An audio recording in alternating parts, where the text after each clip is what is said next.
it's around having the empathy for the product manager. We're asking them to be ever more almost octopus-like, be commercial, be strategic, be very technical, make sure you're delivering. And there's just more and more we're putting on product managers, and product ops is around having empathy to help support them and enable them. So the things that I tend to see falling by the wayside are really important aspects of product management. You could call them process or not, right? So the practice of speaking to customers. I'll come in and work with a company like, oh, we're talking to customers. They're joining sales calls every week. So this is almost like a, do you want fries with that kind of conversation versus tell me about how you're using this. Tell me about what your problems are. Let's talk about how you're actually using this. Consistent inputs of data. Yes, we're data driven. Well, show me what that looks like.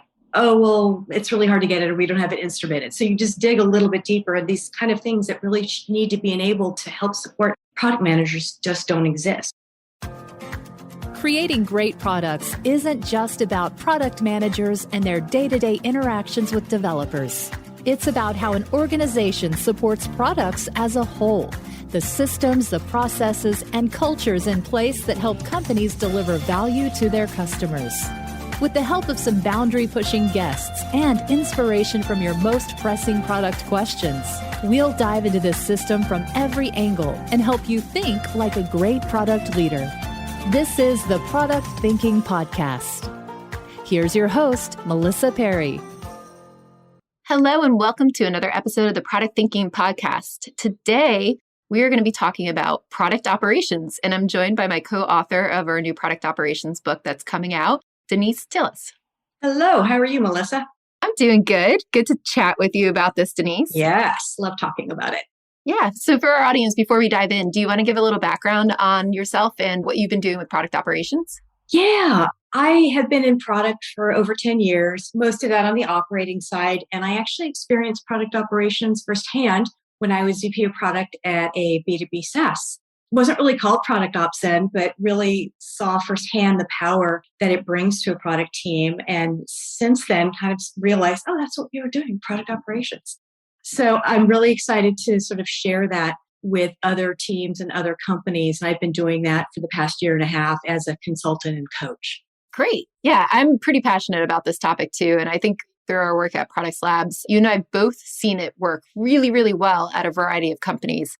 Growth stage through the enterprise. And to me, this is like the glue that makes product management scale and makes it work. So I was pretty surprised to read an article by Marty Cagan that came out yesterday from when we're recording this on how product ops is a joke. And he talks about how it's just process people. And I know you feel the same way. But I wanted to jump on this podcast, with you to talk through this because one, I'm a little annoyed by this post, honestly, because I think it's vilifying a whole entire subset of product management and a career that people have. There are directors of product operations. There are VPs of product operations. There are tons of product ops people out there doing amazing work to make sure that product operations can help the chief product officers and help organizations actually scale.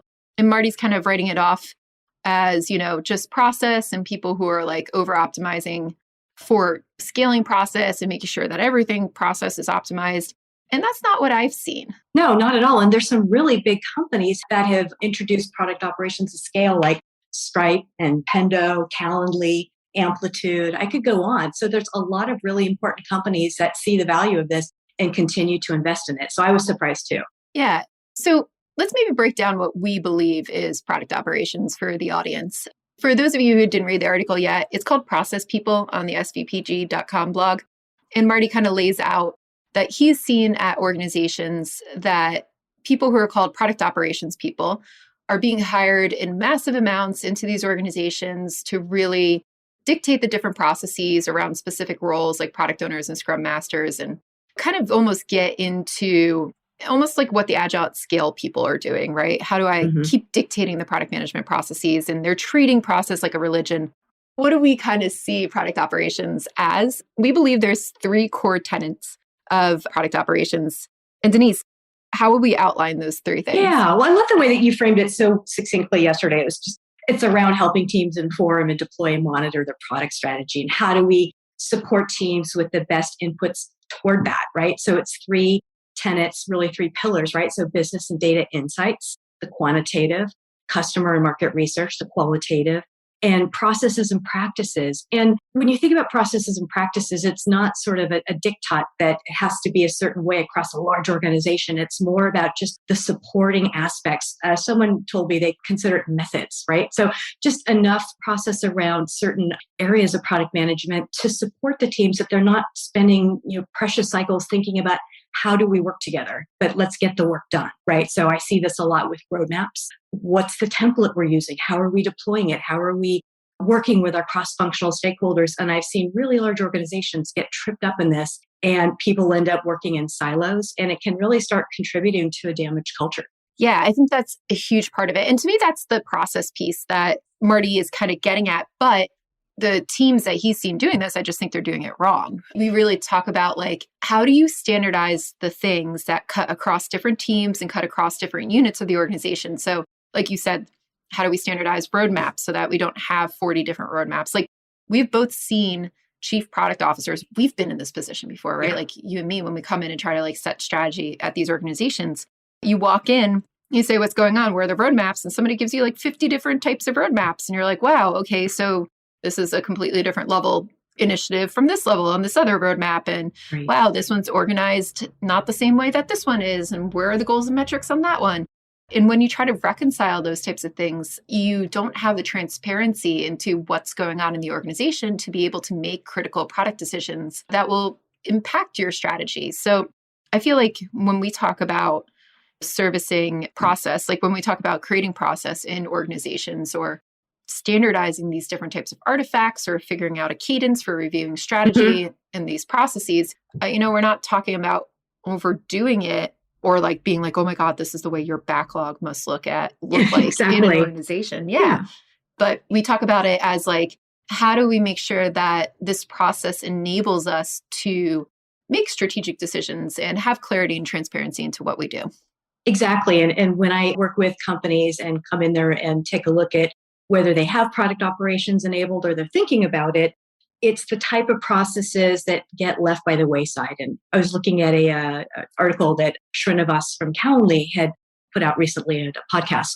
It's around having the empathy for the product manager. We're asking them to be ever more almost octopus-like, be commercial, be strategic, be very technical, make sure you're delivering. And there's just more and more we're putting on product managers. And product ops is around having empathy to help support them and enable them. So the things that I tend to see falling by the wayside are really important aspects of product management. You could call them process or not, right? So the practice of speaking to customers. I'll come in and work with a company oh, we're talking to customers. They're joining sales calls every week. So this is almost like a do you want fries with that kind of conversation versus tell me about how you're using this. Tell me about what your problems are. Let's talk about how you're actually using this. Consistent inputs of data. Yes, we're data driven. Well, show me what that looks like. Oh, well, it's really hard to get it or we don't have it instrumented. So you just dig a little bit deeper, and these kind of things that really need to be enabled to help support product managers just don't exist. Templates we talked about, being more experimental. What does that look like? Well, we don't really have time for that. We're not really sure how to do it. We have user research, but they're backed up, so it just doesn't get done. I could go on. So there's a lot of things that if we can just put a little bit of process and support around, really can kickstart these PMs into really focusing on the things that matter, the strategy that enables customer value and business growth. Yeah, I completely agree. And I like what you're saying. It's all about enablement here. And I think the even more critical part of product operations that, we're talking about process right now, but we think of these three areas as, getting internal data and surfacing it up to make strategic decisions, getting external data on our customers and their needs to help make strategic decisions and the processes that enable it. The game changer for me when I've seen a lot of this is the data pieces, right? Both the internal and the external. Huge. Absolutely. I've worked with companies and been at companies where you get in, it's literally none of this is instrumented into the product. So it's okay, we've got to go back to not even step one, but step A, how do we get this instrumented to make sure we can start getting a baseline? So that's going to take you quite a while. I've seen many teams working around this, not even taking the time to stop and instrument the event tracking or whatever to be able to start measuring the quantitative inputs that should be informing your strategy. So product ops is really, really powerful in this sense. They're wait a minute, we've got to stop. How are we measuring this? How are we doing this consistently? And it can really be transformative.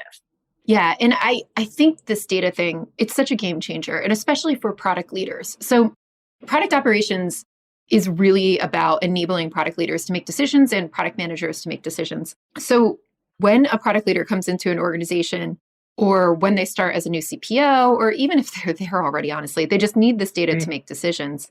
One thing that I hear from product managers all the time is that they don't have enough time. Like you said, they're like turning into these octopus people who are doing too many things. And one of the big things that they do is try to get the data out of the systems because they didn't set up the systems to actually scale or provide the things they need. Exactly. Or maybe it's been done incorrectly, or they've had several large product introductions, and that's usually, I've seen in my experience, the thing that's left on the roadside. Oh, I'll get to that later. We'll add the tracking, and it's like, we need to know right away how this is performing, and how do we define what success looks like? And those things get left to be defined later, if at all. And that's where you're just sort of releasing and moving on, and releasing and moving on, and not really thinking about the full value you can get out of a product or a solution in that sense.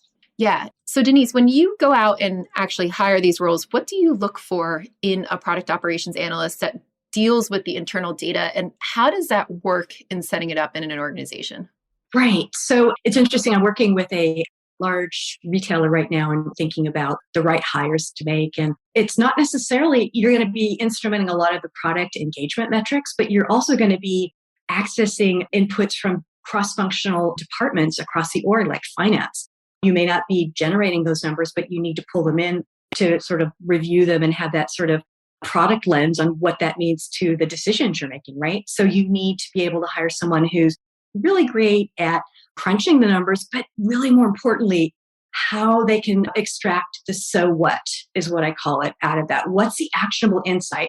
I want a product analyst to tell me as a product manager, here's this opportunity, or here is a challenge that a lot of our users are having. This could be an opportunity if we experimented with A, B, or C. And a person like that is worth their weight in gold. And I've hired a few of them like that, but they're really hard to find. And you need someone that's almost a diplomat too, to be able to get that data from across the org, help them understand how we're using it as a product team, why we're using it as a product team, and making sure that they're on board with that. So it really is sort of a diplomat, number person, and then someone who's strategic and can really have critical thinking about what this means and what they're looking at to tell that story. So what types of roles or backgrounds would we hire these people from? That's a great question. Everybody asks me that. It's hard to find. It could be someone who'd been on maybe a data science side.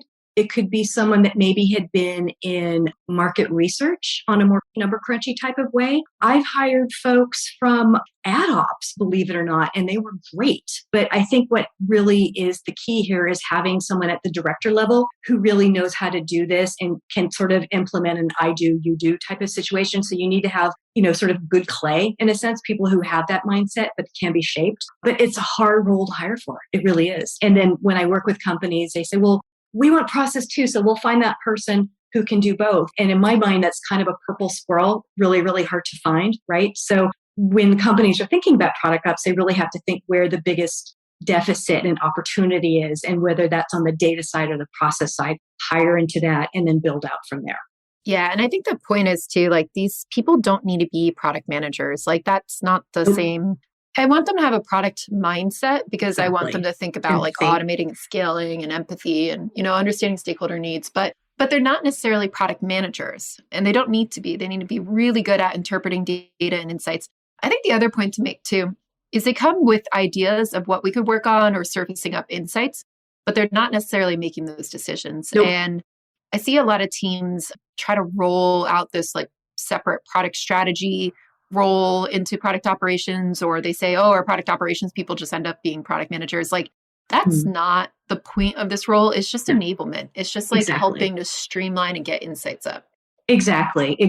And the product manager is in the driver's seat, and product operations is working closely with them on the enablement part of it. And I think that's the biggest takeaway there. And I think that's kind of an aha, when we teach these workshops on product operations, people the light bulb kind of goes off like, okay, I get it now. And it's not process for process sake or just data for data's sake, but putting all those pieces together, having that empathy for the PM to help them be more excellent at what they do. Yeah, exactly. And then we've also got this kind of like customer side, right? We've got this grab the external data and bring in insights. So we've been talking a lot about instrumenting insights out of your system up to the product managers and to the product strategy. But then there's this whole piece about like standing up, how do we democratize customer research? Do you want to talk a little bit about that, Denise? So that's an aspect that gets me really excited thinking about, how do we democratize, I think, as you said, the qualitative aspect of the information we're getting. So when I've been leading product teams and they've been able to have that precious time to talk to customers, they do the recording, and where does it end up? It ends up sitting on their hard drive, right? Or they might share it out on Slack to their colleagues, but who has the time to listen to a 45-minute recording or watch it and maybe pull out one nugget of information that might inform their product? So it just sort of sits in a silo and never gets shared out. But what could it look like, right? To have some sort of database, nothing heavy, it could be an Airtable of, atomized insights that are tagged and, saved at certain cue points of the video that everybody can use, not just product, not just everyone in the product team, but sales and marketing and the C-suite. So I'm a big believer in that. And sometimes people will ask, well, isn't that what UX research does? It is, but sometimes they're overwhelmed too. So, it could be a really great partnership between product ops and UX research to put this together. But a lot of upfront work, but I think it really pays off in the end. Yeah, what we saw, one of the teams, it was actually like a design ops team that was under our big product umbrella at Athena Health. What they ended up doing that I absolutely loved with this was they ended up creating a database of all of the customers that we had that opted into user research or alpha testing or beta testing. And this was amazing because we had the problem there where, we got 365 product managers. They were all going out and talking to the same hospital that they knew would say yes every single time. So we weren't actually able to get a good representative picture of here's all the different, problems that actually exist in hospitals or smaller medical practices and all that stuff. So Jen Cardello was leading this design ops team. And what they did was build this whole database. They asked all of our customers to opt in, how frequent they wanted to do it. And they built this whole database of our users. And that allowed the product managers to see who would be open to be in contact and also keep track of who they contacted. And then also know who's the account manager that I have to go talk to so that we don't step on any toes if renewals are coming up and all that stuff. And it just made it so much more accessible for the product people to go out and do the right user research. And this is another issue that I hear all the time from product managers is that they spend all their time just recruiting people for user research. Yes, so this, exactly. This cuts it down. It puts the time back in their hands to actually do the important work. So when we talk a lot about this side of the stuff too, it's not about doing the user research for these people. It's about capturing those insights and making sure they're well known because again, when you have 365 product managers or 1,000 product managers or 2,000 at a lot of these companies, how do you know if somebody, in a different business line was investigating the same problem you were and you could actually have all those insights, instead of going out and doing all that research over again, or you're refining your research based off the insights that you learned from somebody else? Exactly. I think what you hit on is so key, the user management, so to speak, of these customers. And I've been in organizations where sales is very protective, right, of contacting these customers. And like you mentioned, for renewal, or maybe there's some challenging aspects of that relationship. But, the more transparency you can give to it and they understand and it can see how often they've been pinged. And it can also be used as kind of a nice enhancement to the sales relationship too, that, our product development team would like to speak with you and nothing to do with sales. So done right, it can be very, very powerful. Did you know I have a course for product managers that you could take? It's called Product Institute. Over the past 7 years, I've been working with individuals, teams, and companies to upskill their product chops through my fully online school. We have an ever-growing list of courses to help you work through your current product dilemma. Visit productinstitute.com and learn to think like a great product manager. Use code THINKING to save $200 at checkout on our premier course, Product Management Foundations. There's also the market research side of it. I feel like sometimes as product managers, we don't pay attention to the market research side because we are very much like, hey, we need to just talk to users. And I'm not saying don't talk to users, definitely do that. But if you want to quantify what the opportunity for something is out there, or you want to learn about different trends or how markets are moving, you need the market research side of it as well.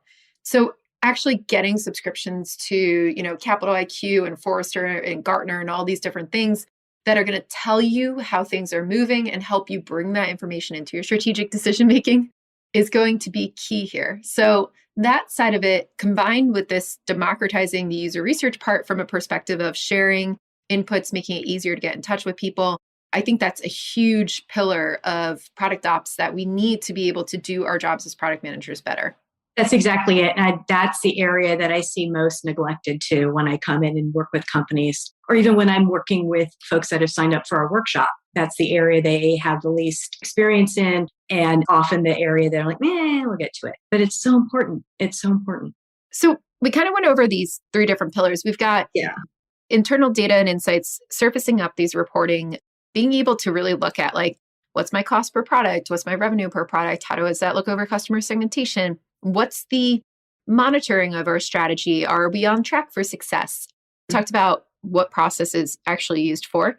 And then we also talked about what we would do to democratize user research and customer research and market research to inform it. And at the end of the day, though, this is going to look very different at different size companies. And one of the things that Marty said in his post was that we shouldn't really be scaling through process. We should be scaling through product leaders. I don't quite agree with that. What do you think, Denise? Yeah, I don't know. I mean, I totally agree. Being able to scale is through strong leadership, but your leaders are not the ones going out and instrumenting the event tracking in your product, right? Or they're not the ones sort of breaking down user research or thinking about what should our outcome-driven roadmap look like, right? They're not doing that. And that's still going to be undone and an opportunity to really help jumpstart your product manager. So I see that as sort of a hand-in-hand type of opportunity. Yeah, that kind of struck me as well. You have to have both. You have to have both. We've talked about sort of the process and practices, and that product ops can help support sort of that community of practice and spot coaching when it's needed. And it's not taking the place of the leaders. It's making sure what's the framework we're working with our product managers. Are some taking this training and some are doing another? And are we speaking the same language and we're working with one another? So to me, it's about consistency and just keeping an eye on these things that are so easy to drop when you start scaling rapidly. I agree with you. It's more of I don't agree with Marty, but I think what's happening is that he's seeing, and I know part of this is true because we've talked about it on our podcast when Marty and I got together, was he's seeing this at really large companies. And yeah, there's a bunch of large companies going through transformations that are not doing the right things. And they need more product leaders for sure, like real product leaders. Because what they do is they typically take subject matter experts and then they turn them into product leaders. And then they want to scale through all these product owners on the ground floor who usually don't have experience. And they don't have enough leadership to actually make the strategic decisions. But whether you're a large company or a small company, you still need product ops.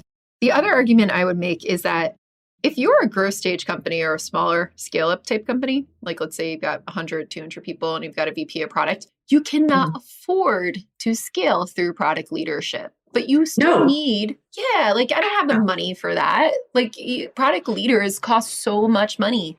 We both know we have to hire them all the time for their clients. And then when they find out what salaries they get, everybody's like, what? Yeah, we don't need that. We don't need that. But again, I think it's really kind of two different solution points there. You definitely need the leadership to sort of point to where we want to go strategically and the opportunities in the marketplace. But how are we supporting that and making sure we're focusing on the right things that are driving value? And that's where product ops comes in. So it's a hand-in-hand type of.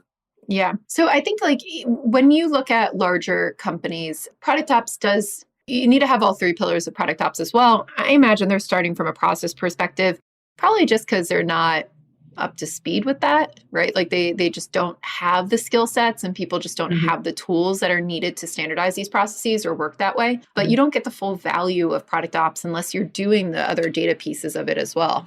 Exactly. That's exactly it. You have to be doing sort of all of those. But that's sort of a case study that we do in the workshop. It's like, okay, let's figure out the roadmap for a fictitious company and sort of give them a case study problem scenario. It's like, well, we do need a process for road mapping, but we don't have data to inform the roadmap. So it's a hard choice and it's not black and white. So you kind of have to pick the biggest pain point and know that you're going to go back and solve for the second one. But you just have to get started with that. It's typically when I've seen product operations added to companies, it's really, one by one by one. I've rarely seen a whole team hired. What about you? Yeah, exactly. Like I've never seen anybody just go, oh, we're going to go out there and hire 20 product operations people. It's typically like, We Right. start with one data person. Maybe we get one person on the process side, then we get one person on the user research side, and then we kind of build it up around there. I also think the skill sets of product ops people, because you have three very disparate functions, they have to be different. You're not going to hire the same type of person as a product ops person across this entire area. It's more about really figuring out what you need in each one of those cases and then going from there. Exactly. And sometimes it's a matter of someone having a sort of 100-foot view and saying, all of this exists in this company, but how do we harness it? Right. So it doesn't necessarily have to be, created from the ground up, but it's about making sure that these resources and these data inputs are harnessed and put together with that product lens to help support the product managers to be as strategic as they can, to focus their work on the company strategy and vision, and just making sure that you're aligning to that value. It really comes back to that value, customer value and business value. Exactly. So maybe we'll just leave you with a couple companies that we see doing this well, and then you can tune in for when the book is out. If you want to be notified of when it launches, go to productoperations.com and sign up for the mailing list, and we will tease you with some little things up until it launches. But I could think of a couple off the top of my head, Denise, and then chime in too. But we talked about Calendly, we talked about Athena Health, Pendo, Stripe. What other ones have we seen this way? Amplitude, they've got a great guy there who came from Uber, who's really doing a lot of good stuff. We're seeing there, like you mentioned, I can't really say the name yet, but a large retailer is planning to add probably close to a team. So that's a little different from the one by one. We've seen a lot of different companies, and not just B2B, you've seen it at B2C as well. It's really across the board. Facebook, I believe, as well, has that. So it's across the spectrum of different types of companies. So it's not a religion. It's not a process. It is enablement. Exactly. And I think that's the point here. So that's our views on product operations. So Marty, we'd welcome a dialogue with you on this, but I think you just haven't seen people do it well. And I think you'd be really impressed if you did. So I agree that there's probably some people out there not doing product operations well, but we see so many people who are. And Denise and I firmly believe that this is something that really helps you scale. It's not just, process hungry people over there like agile coaches trying to optimize this stuff. It's really about enabling product leadership and enabling product managers to make the right decisions, to really inform your strategy, monitor your strategy, and deploy your strategy throughout your organization. Like that's what we see it be powerful for. So we hope everybody on here will read our book when it comes out, productoperations.com, if you want to get ahead of it. And then Denise also teaches workshops on product operations throughout the year. So if you go to productslabs.com and go to training, you can see when ones are coming up. She just taught one yesterday. So always teaching good product ops workshops on this stuff as well. So thank you so much, Denise, for joining me. This has been a really fun topic of conversation. I know we're both passionate about it. So definitely keep an eye out for workshops that are coming up. And otherwise, we will see you on the next episode of the Product Thinking podcast that comes out every Wednesday. Make sure you subscribe and share this episode if you found it helpful. Thanks very much.